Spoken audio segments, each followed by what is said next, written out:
Hello hello everyone, everyone, welcome welcome to to doctor doctor couple. Couple. ఈరోజు మనం మాట్లాడుకోబోయేది చాలా common but highly dangerous disease అండి. ప్రతి 5 మెంబర్స్లో ఒకళ్ళకి ఈ కండిషన్ ఉంటుంది. సో అదే ఒబేసిటీ అన్నమాట. ఈ మధ్య చిన్నపిల్లల్లో కూడా మోస్ట్ కామన్గా చూడగలుగుతుంది ఏంటి అని అంటే చైల్డ్హుడ్ ఒబేసిటీ. దానికి మెయిన్ కారణం ఏంటి అంటే మన ఫుడ్ హ్యాబిట్స్, మన లైఫ్ స్టైల్ అండి.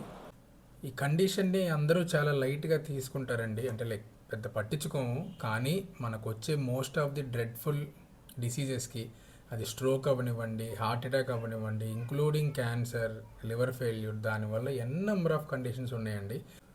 దీనిలో మెయిన్ ఏంటంటే అండి, ఇది ప్రివెంటబుల్ అనమాట. అంటే లైక్ మనం లైఫ్ స్టైల్లో కానీ ఫుడ్లో కానీ కొన్ని చిన్న చిన్న చేంజెస్ తీసుకుంటే దీనివల్ల వచ్చే ఈ కండిషన్స్ అన్నిటిని మనం ప్రివెంట్ చేయగలం. సో పిల్లల్లో అయితే ఫస్ట్ మనం చేయాల్సింది ఏంటి అని అంటే వాళ్ళు ఈ మధ్య ఎక్కువ బయట షుగరీ ఫుడ్స్, బేకరీ ఫుడ్స్కి బాగా అలవాటైపోయారు కాబట్టి మోస్ట్లీ ఫస్ట్ అవి తగ్గిస్తే మోస్ట్లీ ఈ చైల్డ్హుడ్ ఒబేసిటీని మనం ఫస్ట్లోనే ప్రివెంట్ చేయగలుగుతాం. సో చైల్డ్ని ఫస్ట్ ఆ షుగరీ ఫుడ్స్కి ఎడిక్ట్ చేయడం మానేయండి అండ్ బేకరీ ఫుడ్స్ తినకుండా చూడండి. మోస్ట్లీ మనం ఏది చేసినా ఇంట్లోనే చేసి పెట్టడానికి ట్రై చేయండి. అండ్ సెకండ్ థింగ్ ఏంటి అని అంటే వాళ్ళకి ఫిజికల్ యాక్టివిటీ ఉండట్లేదు, ఎక్కువ స్క్రీన్ టైం అయిపోతుంది. స్క్రీన్ టైం WHO గైడ్లైన్స్ ప్రకారం ఏ ఏజ్ గ్రూప్కి ఎంత ఉండాలి అని అనేది మనం లాస్ట్ వీడియోలో ఒక దానిలో చేసి పెట్టాం, అది చూడండి. సో ఫిజికల్ యాక్టివిటీ అనేది అట్లీస్ట్ 40 to 60 minutes డేకి and 3 to 4 times per week minimum ఉండేలా చూసుకోండి. సో నెక్స్ట్ చేయాల్సిన మెయిన్ థింగ్ ఏంటి అని అంటే పీడియాట్రిషియన్ దగ్గరికి వెళ్ళినప్పుడు WHO గ్రోత్ చార్ట్స్ కానీ IAP గ్రోత్ చార్ట్స్ ప్రకారం వాళ్ళు ప్లాట్ చేస్తారు. సో ఏ కేటగిరీ కిందకి చైల్డ్ వస్తున్నారో చూసి దాన్ని బట్టి కొన్ని టిప్స్ ఉంటాయి, వాళ్ళు ఖచ్చితంగా అవి చెప్తారు. సో మీ పీడియాట్రిషియన్తో కంపల్సరీ ఫాలో అప్లో ఉంటే చాలా మంచిది.